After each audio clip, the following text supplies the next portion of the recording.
Who said reverb and delay pedals were not meant to be used on bass? Okay, I'll give it to you, it's not that common. Because especially with reverb, you can end up having a hazy and a confusing bass sound. However, used properly and choosing the right space the effect occupies in the mix, it's possible to end up with really nice results.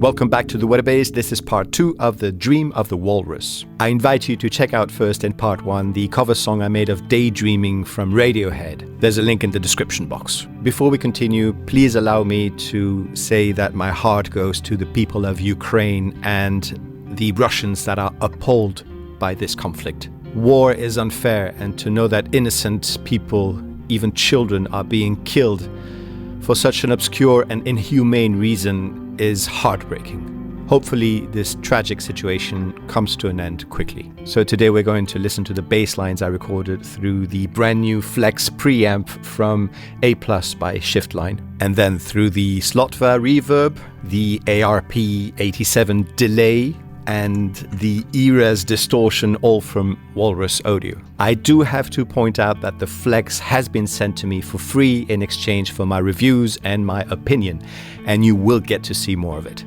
But I did buy one of the Walrus pedals new, the other secondhand, and the third was a Christmas present. The 6-string bass I used to record the song is one that I made about a decade ago.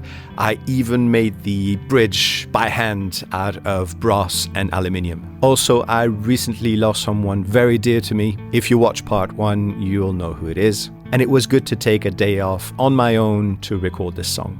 And as a bonus, you'll get to hear my super sexy singing voice. Right, let's get on with it. First, let's listen to the main bass line recorded through the Flex's DI.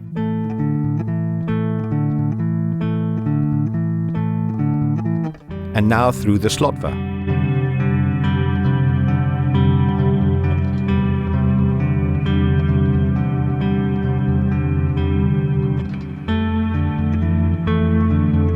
Let's add a melodic line an octave above. And through the Slötvå, panned to the left.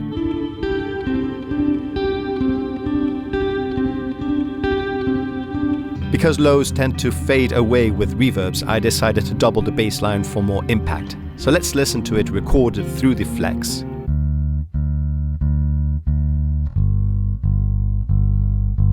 And again through the Slötvå.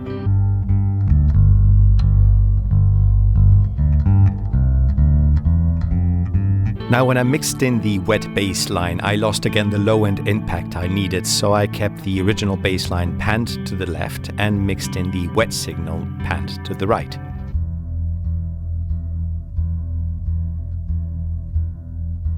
Let's blend in some distortion to the wet bass signal. The idea here is to catch the listener's attention by adding texture to the bass line.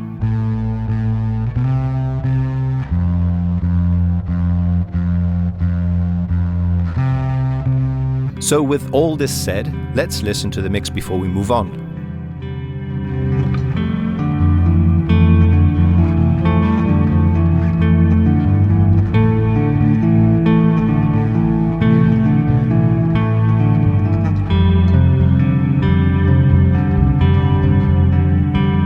Now let's decorate the next part of the song with 2 new lines that we recorded again first through the Flex.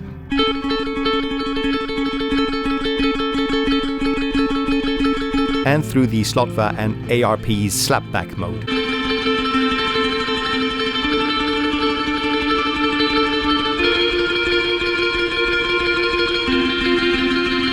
Same procedure with some chords we blend in progressively.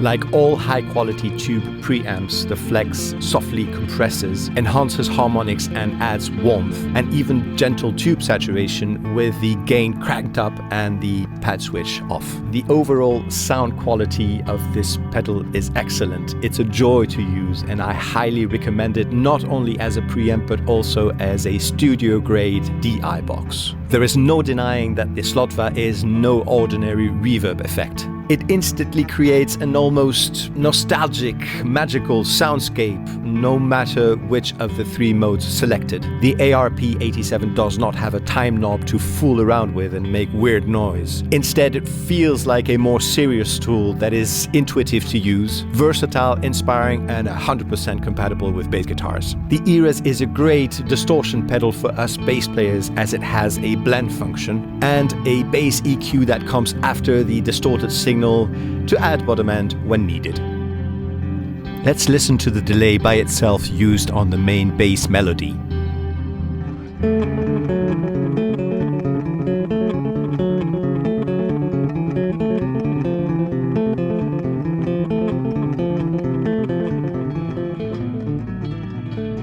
And now let's add again some chords played upwards and downwards to try to imitate the sound of ringing bells using the Slötvå.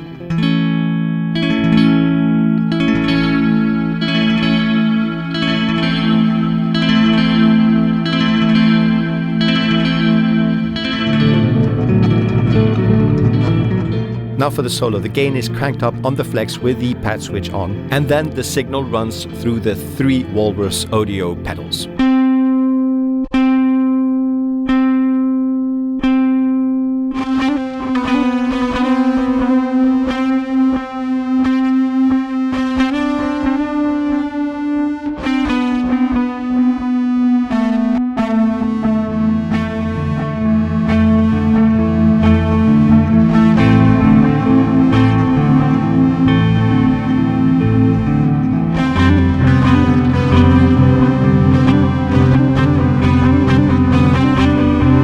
Let's talk more about the pedals. The deep switch of the flex changes the sound signature from neutral to classic Fender or Ampeg styles, while the bright switch adds or cuts highs for a more modern or vintage touch. This means that the sound can change instantly while always remaining musical and agreeable to use. Shame it does not have an effects loop to add a cap zone, for example. The aesthetics and build quality of this pedal are both top-notch. And again, let me praise the DI out, that sounds super clean. The 3 basic reverb settings of the Slötvå are called Dark, that adds an octave down to the reverb, Rise with auto swell, and Dream reverb, to which vibrato is added. 3 types of modulation can be used with the reverbs. Sine, which is a pitch up and down modulation, Warp, pitch up like warped records, and Sync, similar to a guitar vibrato detuning effect. The difference with the regular slow is that it can now memorize and recall 3 presets easily customizable and switchable. The Arp-87 has 4 types of repeats. Clear digital ones, warm analog, mid-frequency lo-fi, and slapback echo. The soft switches feel great when tapping tempo even with a finger. As I said earlier, this delay works great with bass. Even the more guitar-oriented slapback echo that sounds like a mini short reverb.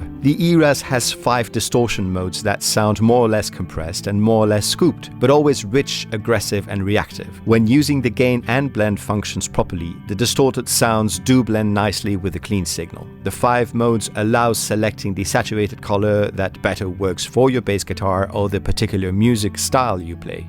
Right, this is it for me. The Walrus can wake up now, unless it was daydreaming. Please like and subscribe if the feeling takes you, and I'll see you in the next video. We will test a fuzz pedal from Ananas Head, a Spanish boutique builder. Bye bye!